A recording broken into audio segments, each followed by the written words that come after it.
আমি যেমন ফয়সাল করিম যাকে ধরা হয়েছে সে তো ট্রিগারটা টিপছে ভাই, কেন টিপছে? টিপার পেছনে কে আছে?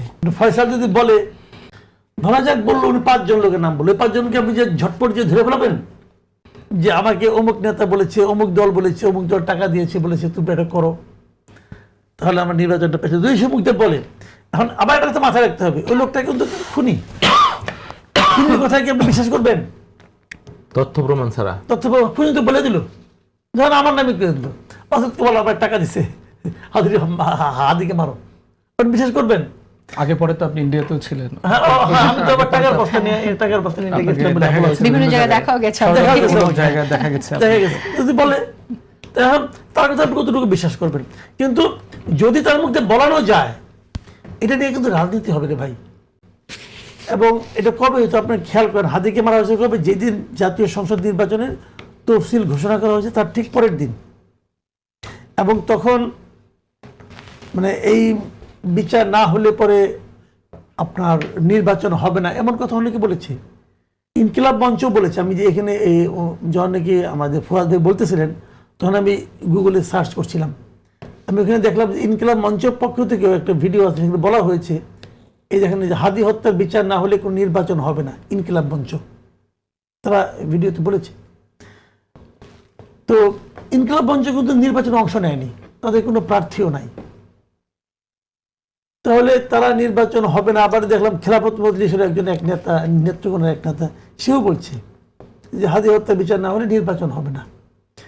তো একটা দাবি ছিল যে এই একটা বড় হাদি হত্যার ঘটনা তো মনে করেন সারা দেশকে আলোড়িত করেছে।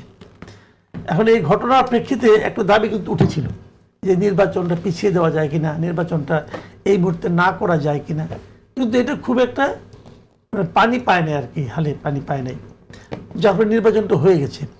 এখন সরকারও তো একটা দল আছে, তাদেরও কিছু একটা চিন্তা থাকতে পারে, আবার ইন্ডিয়ার সঙ্গে তাদের সম্পর্ক দৃঢ় করার একটা ব্যাপার আলোচনা থাকতে পারে। এখন হাদি যদি বলে যে আমাকে এটা করার জন্য অমুক দল অমুক নেতা,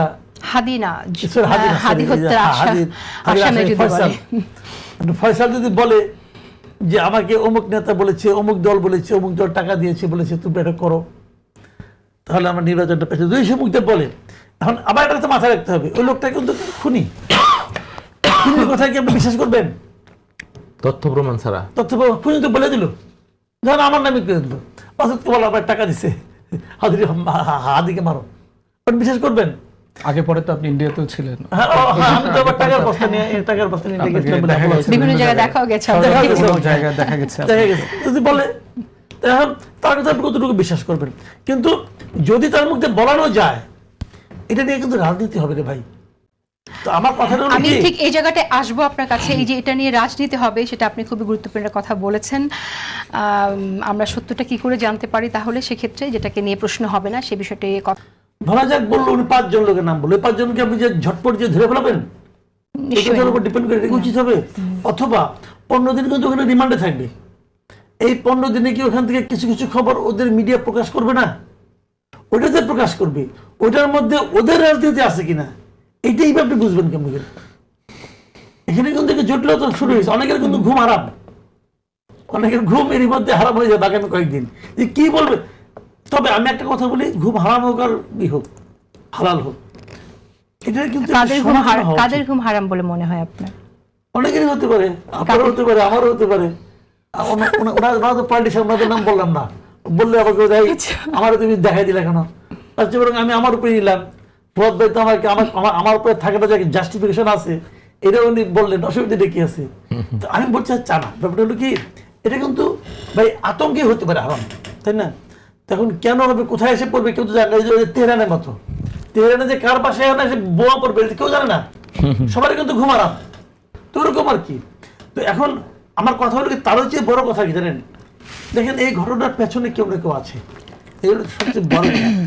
সেই পেছনে কেউ না কেউ, অথবা যারা, অথবা যে দল, অথবা কোনো কিছু থাকতে পারে, যারা আছে তার কেন কে? দেখেন যত কিছু আপনি বলেন, হাদি কিন্তু যদি আমরা বলি যে প্রতিহিংসার শিকার, হাদি কার প্রতিহিংসার শিকার? আপনি ওই সময় হাদি মারা যাওয়ার পর আমি কয়েকদিন ঘাটাঘাটি করে হাদি আসলে কি কি বলেছে আমি খুব দেখার চেষ্টা করেছি। দেখেন হাদি একটা ক্যারেক্টার। জুলাই আন্দোলনের সময় হাদি কিন্তু একদম সামনের সারিতে ছিল না। হাদির নাম প্রথম আমরা জানলাম কখন, মানে সিরিয়াসলি বলছে যে একদম বড় পাওয়ারফুল লোক, এটা বুঝলাম কখন 32 টাকা ভাঙার সময়। ওই সময় সে কিন্তু অনলাইনে আহ্বান জানায় সবার জন্য। এই প্রথম জানলাম যে হাদি একজন আছে। তারপর হাদির বিভিন্ন বক্তব্য শুনছি। হাদির বক্তব্যের মধ্যে একজন অ্যারোগেন্সি ছিল, অস্বীকার করবো না আমি, বাট সে কিন্তু সবাই সমালোচনা করছে। সে এনসিপির তীব্র সমালোচনা করছে, জামাতের সমালোচনা করছে। ওর মুখে একদম আমি মুক্ত কণ্ঠে কেবল একজনের প্রশংসা পাইছি, সে হলো বেগম জিয়ার। হাজি বেগম জিয়ার মানে অকুণ্ঠ প্রশংসা করছে, কিন্তু মোটের উপর এছাড়া ওনার সমালোচনা থেকে কেউ বাদ দেয়। এবং এই সমালোচনাগুলি বলার ভঙ্গিটা আপনার অপছন্দ হইতে পারে, কিন্তু এই সমালোচনার মধ্যে কিন্তু সারবত্তা ছিল কিন্তু ভালোই সে বলতো। আপনার এগুলো তো অনেকবার আমার সঙ্গে হচ্ছে, তো সে ভালো, আমার কাছে খুব একটা খারাপ লাগে। আবার মেঠো বক্তৃতায় তার কিছু কিছু ভাষা শব্দ আমার পাই পছন্দ হতো না। উনি কিছু নতুন নতুন শব্দগুলি যেভাবে বলতেন, মানে আঠের বক্তৃতা রাখি, ওগুলো আমার ভালো লাগতো না। কিন্তু মোটের উপর এই লোকটাকে মারতে হবে এই ভাবনাটা কার আসতে পারে? ও কার পাকা ধানে মজি ছিল? তেমন কোনো সিরিয়াস কিছু ছিল না। সে আমার স্পষ্ট মনে আছে, হাদি গুলিবিদ্ধ হওয়ার পর যখন তাকে রিক্সায় করে হাসপাতালে নিয়ে যাওয়া হয়, তখন তার পাশে থেকে একজন লোক ভিডিওতে সেটা ফেসবুকে লাইভ করতেছিল। সেই লাইভটা আমি দেখেছি, এবং সেই লোকটাকে তার চেহারা দেখি নাই। সে বারবার বলতেছিল যে ঢাকা 8-এর ক্যান্ডিডেট হবে হাদি ভাই, এই জন্য তাকে গুলি করা হচ্ছে। এবং তার ওই বক্তব্যে সে সরাসরি ঢাকা 8-এর অন্য কোনো প্রার্থীর প্রতি, সম্ভাব্য প্রার্থীর প্রতি ইঙ্গিত করতেছিল। ওই লোকটাকে তাকে জিজ্ঞাসা করেন না, ভাই তুমি কিভাবে বুঝলা এই যে ঢাকা 8-এর প্রার্থী হওয়ার কারণে? তো এই যে বিষয়গুলো, এগুলো বিবেচনায় নেওয়া হয়েছে কিনা আমি জানি না। এটা আইন প্রয়োগকারী সংস্থা যারা আছে, তদন্তকারী যারা আছেন, তারা দেখবেন। কিন্তু কোশ্চেনটা হলো কি যে, এবং তার মৃত্যুর পর আপনি জানেন সামাজিক যোগাযোগ মাধ্যমে অনেকে অনেক রকম কথা বলে। হাদি হত্যার ঘটনার পরে এমনও আমরা শুনছি যে হাদিকে যারা সামনে নিয়ে এসেছে তাদেরই কেউ হয়তো হাদিকে হত্যা করছে, এই ধরনের কথাও আমরা শুনেছি। হতে পারে। রাজনীতিতে অনেক কিছু সম্ভব। রাজনীতি যে কত ন্যাস্টি হতে পারে এটা তো আমরা গত 15-16 বছরে দেখছি রে ভাই। মানুষের মানে তার টিকে থাকার জন্য সাধারণ মানুষের অধিকারকে আপনি ছিনে নিচ্ছেন, তো এগুলি তো আমরা দেখছি। এখন কি হবে, কার হবে, কে করছে না করছে, তবে আমরা মানে নানা রকমের সার্কামস্টেন্স দেখে অনেক সময় মন্তব্য করি যে এটার পরে মানে শিডিউল ঘোষণা পরে তিনি হত্যা, তারপর তিনি এই পাঁচজন পেছনের দাবি, তার মধ্যে আবার বিএনপিকে দায়ী করে একভাবে মির্জা আব্বাসকে ইঙ্গিত করা, এই যে বিষয়গুলো, এই বিষয়গুলো কিন্তু নিছক রাজনীতি ছাড়া কিছু না। আপনি যদি এগুলো থেকে মন দেন তাহলে কিন্তু আপনি প্রকৃত অপরাধ থেকে দূরে চলে যাবেন। আমরা আশা করি যে প্রকৃত অপরাধী সামনে আসুক এবং এটা সুষ্ঠু একটা তদন্ত এবং বিচার হোক, সেটা আমরা আশা রাখি। সবাই এক ধরনের ধারণা থেকে বলছে, এক ধরনের আপনার আলোচনা থেকে বলছে, এক ধরনের মানুষের মধ্যে পাবলিক পারসেপশন থেকে বলছে, কেউ কেউ বলছে লোকে বলে, তাহলে এরকম কথা তো আমরাও শুনছি। দেখেন আমি তো এই নির্বাচনে ভোট দিয়েছি, আমার দাগ এখনো আছে, যাই না নখের মধ্যে একটা, আমি তো ভোট দিয়েছি। তো আমি আমার সাদা চোখে ইঞ্জিনিয়ারিং দেখি নাই। আপনি বলবেন ইঞ্জিনিয়ারিং সাদা চোখে দেখা যায় না, ওটা মেশিন দিয়ে দেখতে হয়, দূরবীন দিয়ে দেখতে হয়। দূরবীন দিয়ে আপনি কি পেয়েছেন সেটা আমাদের একটু দেখান, না দেখলে আমি কি করে বুঝবো? এটা আমরা বহুদিন ধরে দেখে আসছি, হেরে গেলে ইঞ্জিনিয়ারিং এর অভিযোগ ওঠানো হয়। আচ্ছা হোক, আমরা কি শুনেন মানে পাবলিকলি আমরা কি শুনি? আমরা কিন্তু অনেক কিছু শুনেছি। যেমন আমরা শুনেছি মামুনুল হক নাকি জিতছিল, ওইখানে ইয়েকে হারাই দেওয়া হয়েছে, সে উষ্মা প্রকাশ করছে। আবার শুনেছি নাসিরউদ্দিন পাটোয়ারি বলছে, কিন্তু এখনো বলে, মির্জা আব্বাসকেও বলে আমার হারাই দিলেন, মানে সে জিতছিল বলতে যাচ্ছে। আবার তো মেয়েটাও শুনছি যে নাহিদ হেরে গেছিল, জামাতের আমির হেরে গেছিল, শুনছি রে ভাই। এখন আমি যদি এইটুকু বিশ্বাস করি তাহলে তো আমিরের পরাজয় আমাকে বিশ্বাস করতে হয়। এবং শোনা এবং সত্যের মাঝে তফাৎ আসলে কতটুকু বুঝবো কি করে, আমরা কি করে জানবো? তাহলে না ভাই গুনেন আরেকবার, এই গুনার দেখলাম আজকে কোর্ট অর্ডার দিছে কয়েকটা জায়গায় এরকম, বাকিগুলো অর্ডার আসুক, দেখি গুনি আরেকবার, শুনি কি হয়েছে। কিন্তু জামাত নিজেরাও কিন্তু বলছে যে ভোট ঠিক হয়েছে, গুনাহ ঠিক হয় নাই।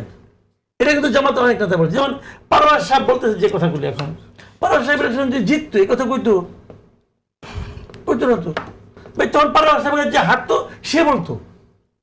এটা ভাই সবসময় হয়। এবং এই কি ইলেকশন বা স্কুলে যখন পরীক্ষা দিতাম আগে, রেজাল্ট খারাপ হলে আব্বার কাছে বাসায় আসতে আসতে অজুহাত বানিয়ে আসতাম যে কি কারণে হয়েছে, স্যার সব প্রশ্ন সিলেবাসে বাইরে থেকে করছে।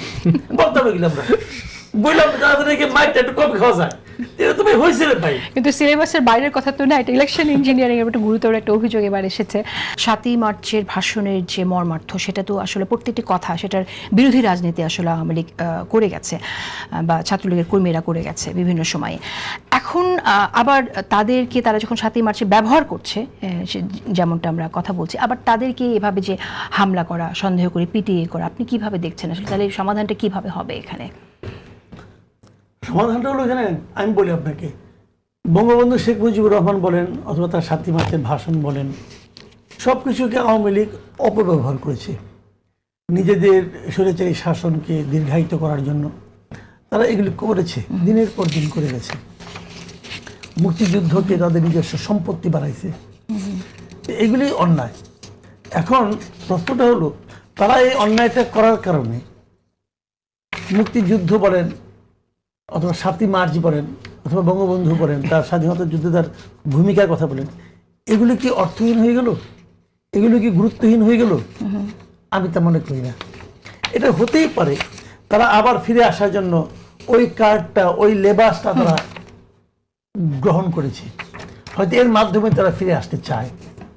কিন্তু ওই জিনিস, তাই বলে একজন, যেমন ওই একটা ওসি বলল যে 7ই মার্চে ভাষণ তো নিষিদ্ধ, এটা তারা কেন বাজালো? ওই ভদ্রলোক জানেও না যে এটা নিষিদ্ধ নয়, নিষিদ্ধ হবে কেন? এখন 7ই মার্চে যে ভাষণটা বঙ্গবন্ধু দিয়েছেন, ওটা কি আমি তো ভাষণটাকে ভালোবাসি। আমি তো মনে করি আমার দেখা যে কোনো রাজনৈতিক ভাষণের মধ্যে এর চেয়ে গুরুত্বপূর্ণ ভাষণ, এর চেয়ে অর্থপূর্ণ ভাষণ আমার কাছে আমি আর পাইনি। আমি আর পাই নাই। বলবেন যে বাবা তুই তো কিছু জানাস না।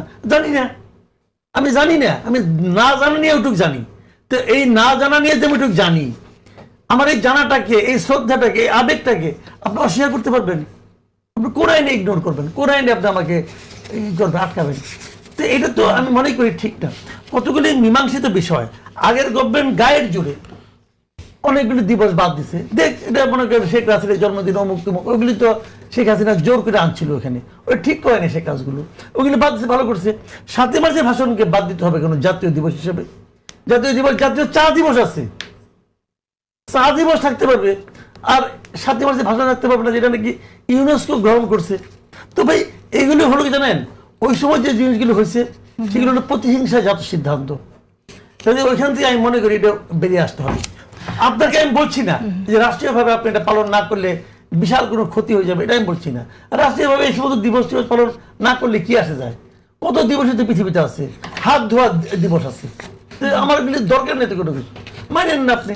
কিন্তু যদি কেউ মানতে চায়, তাকে যদি আপনি বাধা দেন, তাহলে আপনি বলতে পারবেন না যে আপনি একটা গণতান্ত্রিক শাসন ব্যবস্থা কায়েম করতেছেন। এটা গণতন্ত্র নয়।